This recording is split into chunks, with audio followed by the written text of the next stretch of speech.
Animation's been going downhill for quite some time now, and everybody's been asking why. Why has animation gotten so bad in recent years? But that's not the right question, is it? It's not why has animation gotten so bad, but where exactly has the good animation gone? But there's no need to worry. I'm here to solve the case. I'm here to take matters into my own hands. Because if the public can't find the good anime, then I guess I'll just have to do it for them. I'll find and show them all the biggest flexes in recent anime history. Of course, that's my number one priority as the brilliant detective.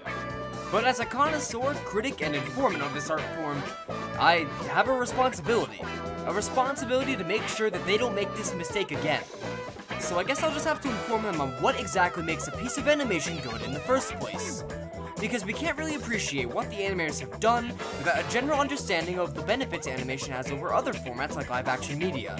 So why don't we start with the first piece of the puzzle, immersion. Now it's only natural to want to see your favorite anime made into a live-action adaptation, and then regret even having the thought the moment that it actually is.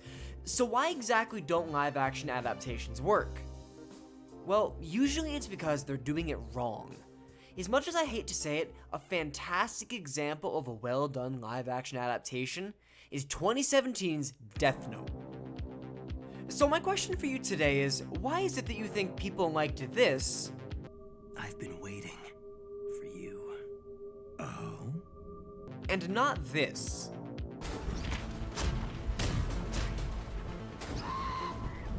They didn't like it because it wasn't the same light from the anime that they wanted.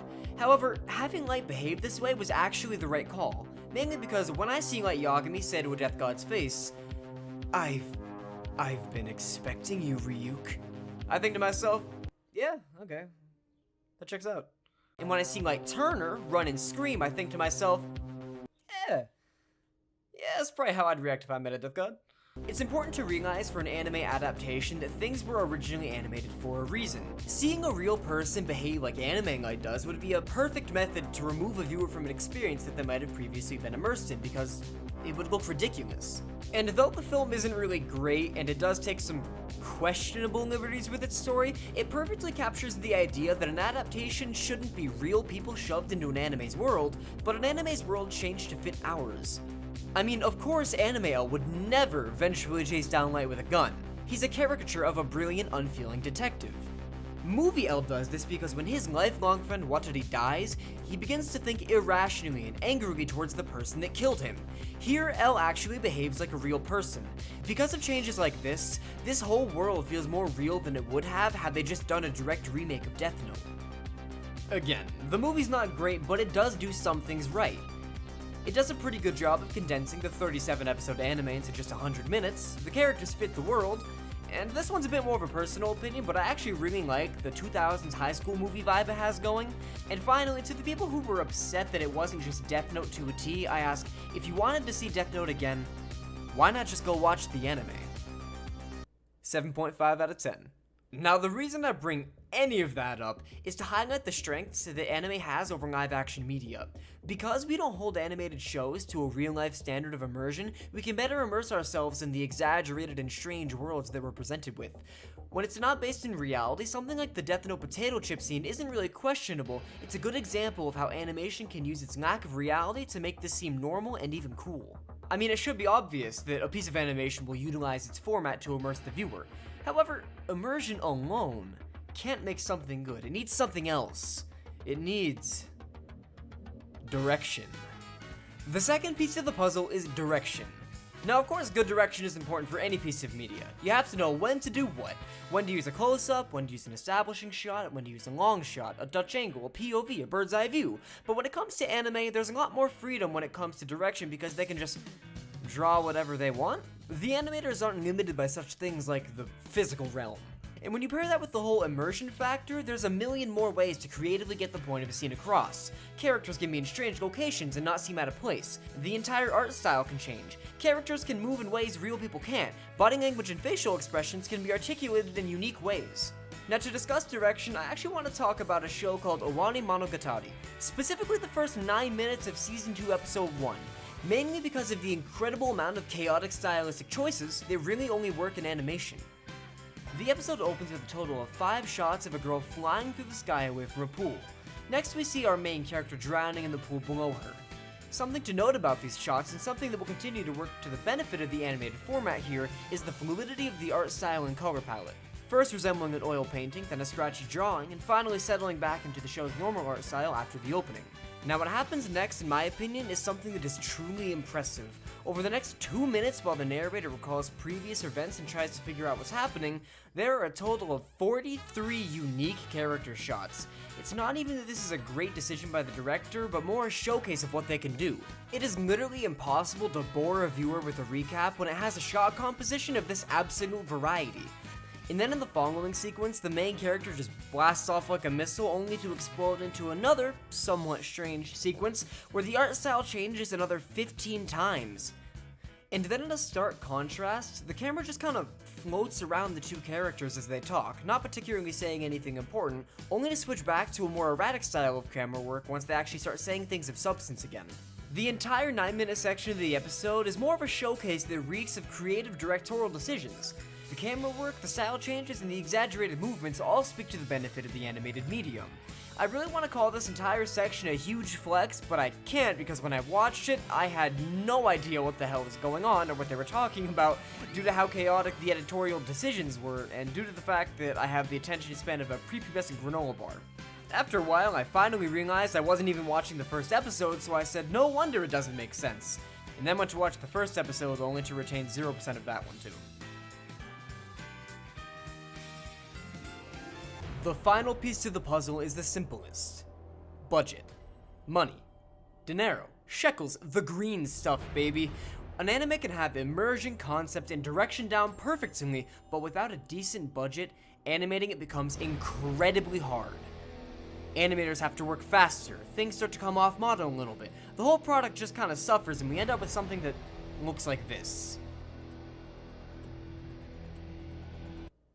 But when they do have the budget, when they do have their shit together, when they saying this next verse though, and when they're getting ready to flex, we see something that looks just a little bit like the opening sequence to 2013's Kill la Kill.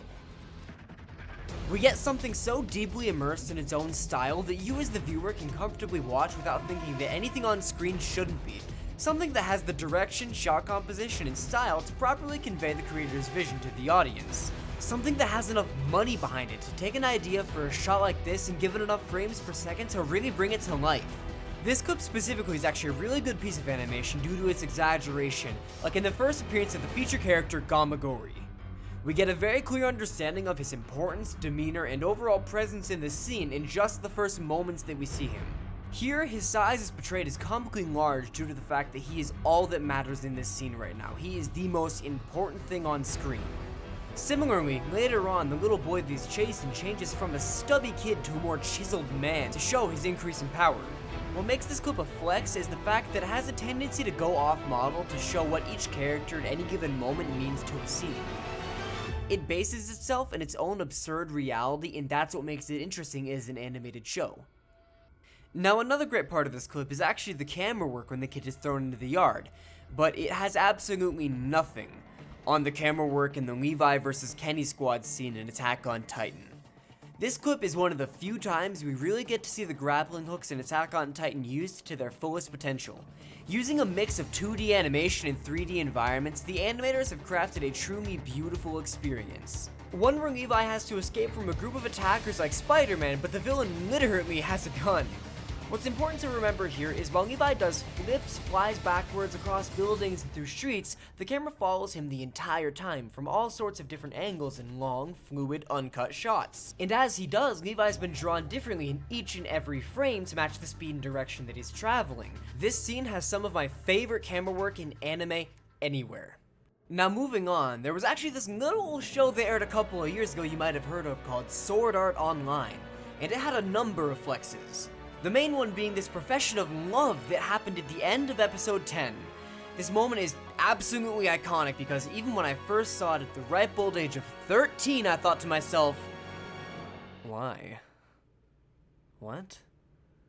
This is so out of pocket. They have no chemistry. When did they fall in love? This literally makes no sense. This was actually the very scene that made my brother stop watching this show and never pick it back up. Now, because I can't go one video without talking about My Hero Academia, I'd like to take a moment to reflect on one of my favorite moments in the entire show, and no, it's not the United States of Smash, but rather a moment that's actually highly reminiscent of the United States of Smash. I want to talk about Endeavor's fight with the Nomu. Now, like most of the fights in My Hero, it's not exactly advanced when it comes to the choreography. So what exactly makes this fight a flex, you might be asking? It's the symbolic nature of the entire scene. Now, I won't go into all the details right now, specifically because I plan to make a video on this whole subject at a later date, but basically, this fight is representative of Endeavor's rise to being the #1 hero, and it's almost identical in nature to All Might's fall from being the #1 hero. As Endeavor rises into the sky with the Nomu in hand, his flames start to grow brighter and brighter and brighter until, just like in the United States of Smash, a new orange-red fiery style takes over the screen, symbolizing not only the power of this attack, but also the rise of the new #1 hero and the absolution of Endeavor's past. On top of all that, the style change also just looks really nice. Basically, this fight is just one massive symbolic flex that I plan to make a video on probably around the time the next season comes out. And on a note that's a little less recent, the movie Whisper of the Heart flexes on us by taking a cute, close-to-home story with strong overtones of the familiar nostalgic struggle of a teenager trying to figure out what they're doing with their life that we can all recognize, and putting it into just 111 minutes. 111 minutes that somehow feels like it lasts 9 hours, because the trailer heavily features a magical Catman that you're waiting for to come to life the whole movie, only to be disappointed when he never does because you just had to sit through a 2-hour showcase of Country Roads, which isn't even that good of a song, so I don't even know what. So what is the biggest flex in recent anime history? Well, cutting straight to the point, there is no bigger flex for an anime than the circular pan. A shot that arcs around a subject, typically a character. It's a simple shot, but in an animated format, it's magical. What makes a circular pan like this so amazing is that all the different frames come together to fool you into thinking you're looking at a truly 3D object. I know that's kind of what all animation does, but here it's showcased in my absolute favorite way. It's not supposed to be representative of a 3D object, but rather a million different sequential angles amounting into a shot that looks like an actual camera panning around an actual person. The amount of effort and talent that goes into a shot like this is absolutely amazing. One of my favorites is this one from A Silent Voice. It's calm, it's simple, it gets the point across. Another good one comes from the Naruto fight Kakashi vs Obito, and who could forget what happened during Deku vs Muscular. The circular pan is honestly peak animation. It's the animator saying, "Look at this. Look what I can do. I drew my character in a circle, and I am in love with it." Now, after all that, I bet you're wondering, is that it? That's the biggest flex, a circular pan? Well, yes and no. The biggest flex is a circular pan, but a specific circular pan. One I'm hoping I can stitch together enough that YouTube will let me show it to you. It's an advanced circular pan. Spoilers for Weathering With You coming up. The biggest flex in recent anime history is at the end of the movie Weathering With You. The scene contains the two main characters falling out of the sky for an extended period of time while the camera circles around them the entire time. Is it magical? Yes. Is it a great piece of animation? Yes. Is it an incredibly biased opinion? Yes. The circular pen overall, but especially this example, is something that requires immersion, good direction, and a decent budget, and for that reason, I bestow upon it the title of the biggest flex in recent anime history. Thanks for watching. I lied, the biggest flex was actually Ratatouille. Hey, it's me, the guy behind the video. Just wanted to stop by, right before I post it right now and be like, hey, thanks for watching, Maybe leave something nice like a like or a subscribe, Yeah, I'd appreciate it. I worked hard on this video, so yeah. Just wanted to stop by at the end, say hi, as I do. Anyway, thanks for watching.